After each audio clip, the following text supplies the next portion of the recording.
Assalamualaikum warahmatullahi wabarakatuh. Hello everyone, let me introduce myself. My name is Sitola Svefa with NPM 224111160.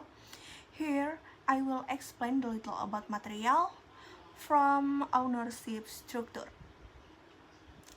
Ownership structure refers to the system that defines how ownership in a company is distributed among its stakeholders.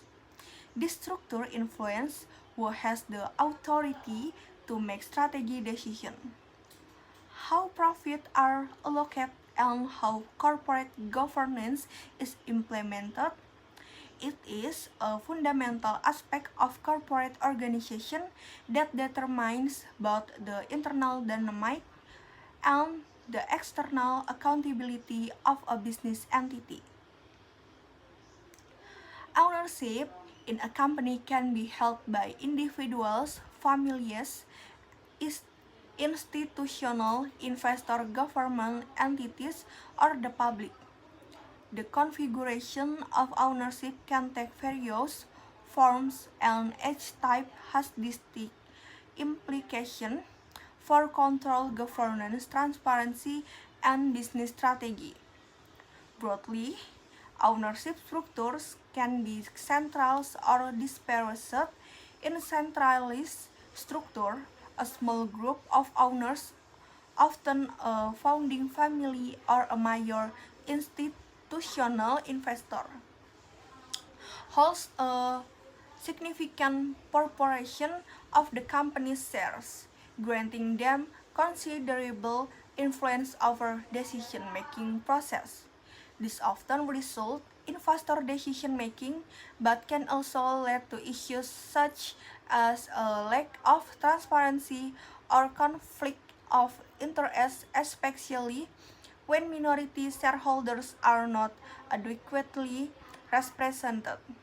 Dispersed ownership, on the other hand, typically involves a wide range of shareholders, none of whom own a controlling stake.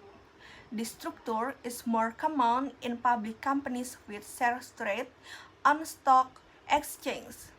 Dispersed ownership tends to promote stronger governance mechanisms as management is held accountable to a diverse group of shareholders. However, this structure might also lead to challenges in coordinating shareholder interests and maintaining consistent strategy direction, especially in the absence of strong leadership from the board or executive team. There are several common forms of ownership structure globally in a family-owned business, which are prevalent in many developing economies. Ownership is retained within the family, often passed down through generations. This business tends to prioritize long-term stability and legacy, but might also face succession challenges and internal conflict. In contrast, state-owned enterprises are owned wholly or partially by a government and often operate in strategic sectors such as energy, transportation, and telecommunication. Their performance is typically tied not only to market demands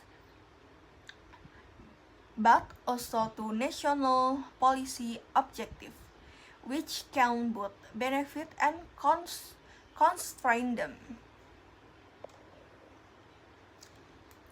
Another significant category includes companies owned by institutional investors such as mutual funds, pension funds, and insurance companies.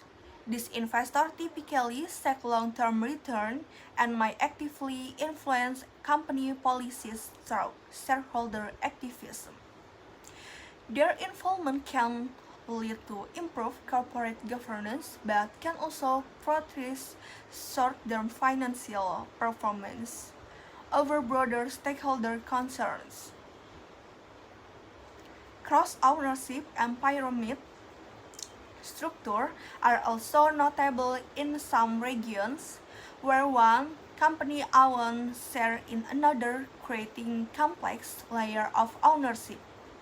These structures can be used to maintain control with relatively limited capital investment, but they can also obscure through ownership and control relationship, making it difficult to assess accountability and financial transparency.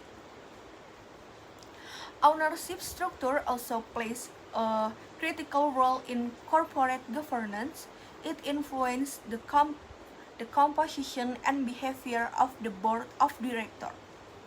The alignment or misalignment the alignment between owner and managers, and the level of oversight imposed on executive decision in closely held firms. Owner may be directly involved in daily operation during the lines between ownership and management. In contrast, in publicly traded companies with disparate ownership, there is typically a separation between ownership and control, necessitating strong governance frameworks to ensure managerial accountability. Legal, cultural, and economic context significantly shape ownership structure. In civil law countries, for example, ownership tends to be more concentrated and family-based, while in common law countries, ownership is generally more dispersed and market-oriented. Cultural factors such as trust, family loyalty, and social norms also influence how ownership is transferred, maintained, and exercised. In an increasingly globalized economy, understanding ownership structure has become essential for investor, regulator, and business leader. Ownership patterns affect business leaders, not only internal operation but also the company ability to attract capital, comply with international standards, and respond to stakeholder expectations. Analyze the ownership structure provides valuable insight into potential risks, power dynamic, and long-term variability. In conclusion, ownership structure is far more than a technical or legal formality. It defines who unlimitedly control a company, who benefits from its success, and who is responsible for its failures, whether concentrated or disparate, private or public, national or foreign. Every ownership structure brings unique advantages and challenges that shape the company identity, culture, and future direction. Okay, all. Thank you for your attention. I end it with wassalamualaikum warahmatullahi wabarakatuh.